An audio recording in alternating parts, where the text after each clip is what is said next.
is one of the great examples of a fantastic opportunity for business. Again, that's something I would like to bring to the council table, and mainly the main thing the council can do is try to eliminate hurdles for some of these businesses coming forward.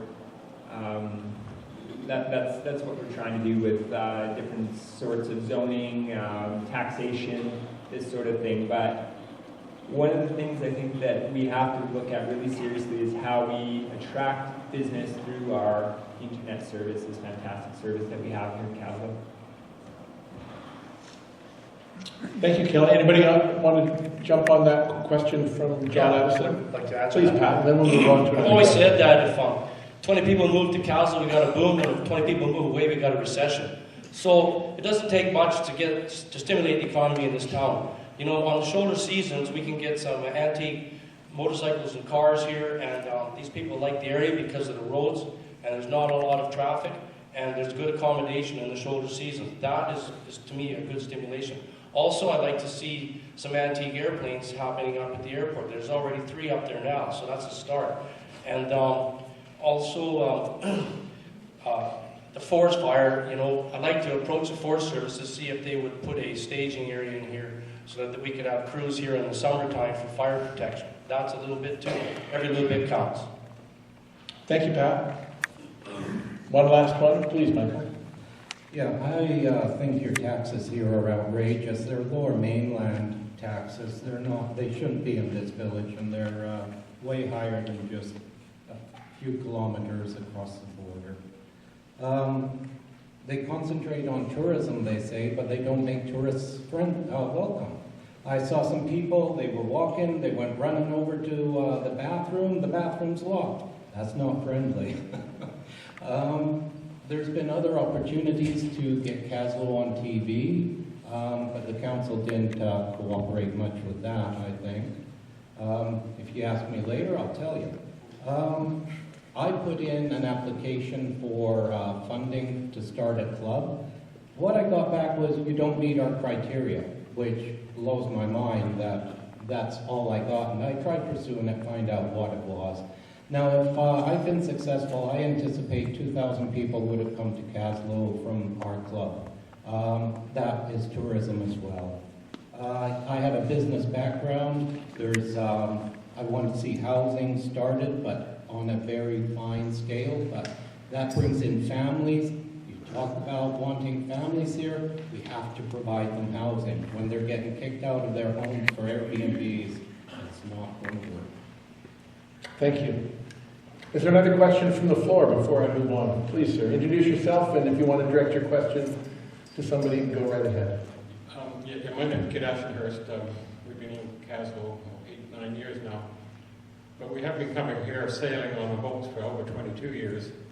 My question is really for those that are running to be, that are not on council or mayor, because I know they know the answer.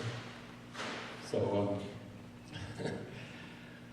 recently, when we started coming here, we used to sail here, dock at the dock. The public dock was twice as big as it is now. There's people from Goose Canoe, who's coming from Nelson, who used to sail up here and be big tourists. And with the recent shortfall of the foreshore rights, with the problem with the boat, the shipyard, the docking, and all what's been going on with the problems, I just want to know from other than the council members today, what they intend to do about the major problems happening in the bay and how they would overcome it for tourists and people to come and be in the boating community. Thank you. Who wants to go first? Can I clarify, are you talking about the Kaslo Bay like the townhouses, or the Kaslo Bay with the wharf and the Kaslo shipyards and public docks? Yeah, I didn't mention the townhouse on purpose because that's just a wreck of them all.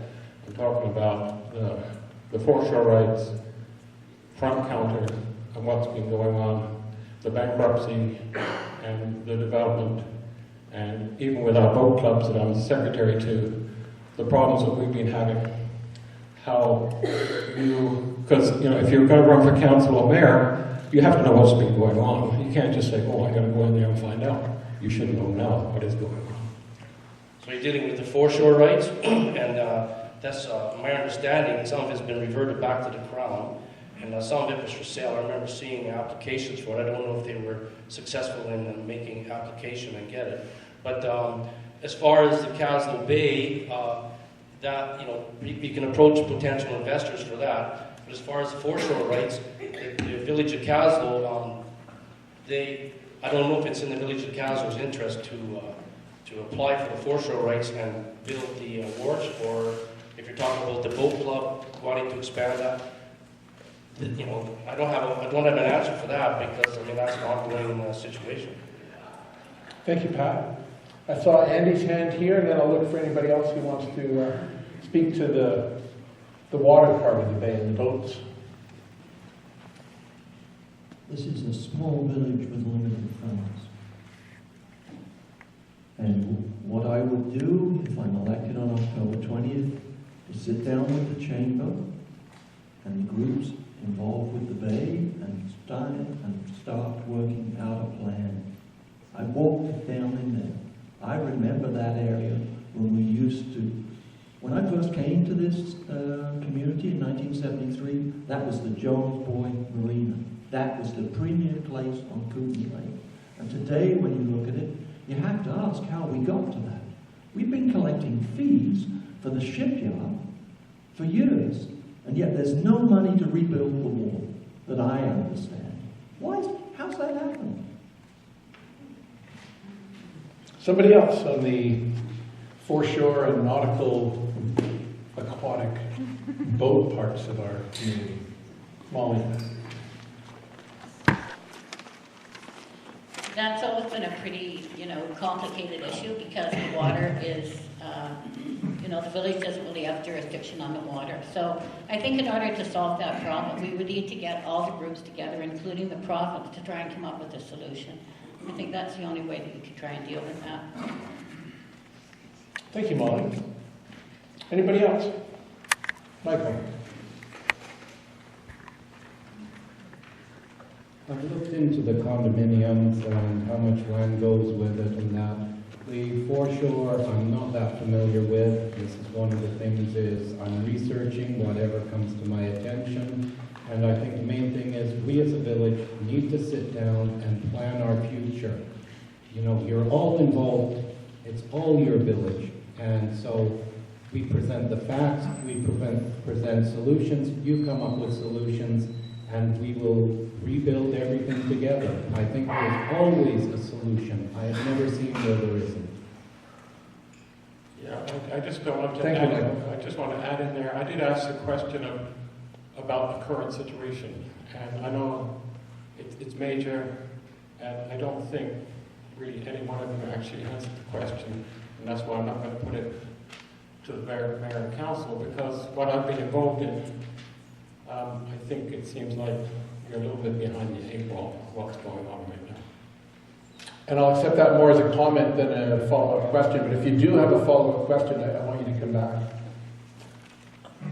Next in line, please, introduce yourself and direct your question to somebody if you so choose.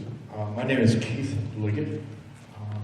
I'd kind of like a yes or no answer, starting one side, going to you, give John a break on this. And I don't really care whether you think it's feasible or not. I just want to know whether you think Kaslo should pass a $15 minimum wage law, which would bring up the wages of the people in the lower echelons of things. Just yes or no across the board. Thanks. Simple yes or no answer. You may have to bite your tongue for all the syllables that go after the first one. Why don't we start here?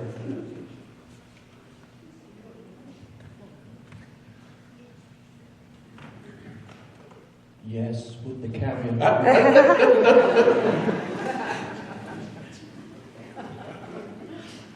I'm on your side on that one, Keith. Good, thanks, John. Yeah. So it's...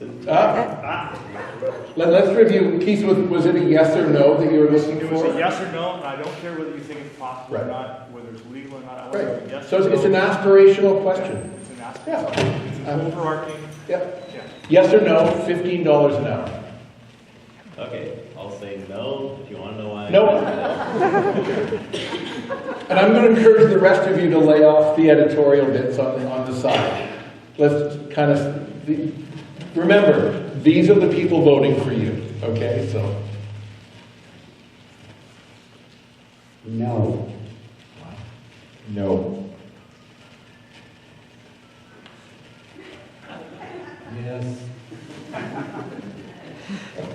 No. Yes.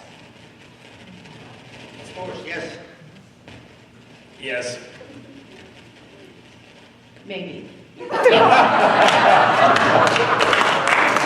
So Keith, were you keeping score? If that was a referendum, how did we do? We did okay. Yeah, we did okay. Good. Excellent.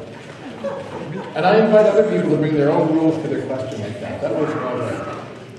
Is there anybody else who would like to step up, or should I ask another question from the school? And remember, if you want to write down a question and pass it to me because you're too shy to step to the mic like Keith and the people before him. This is a good one.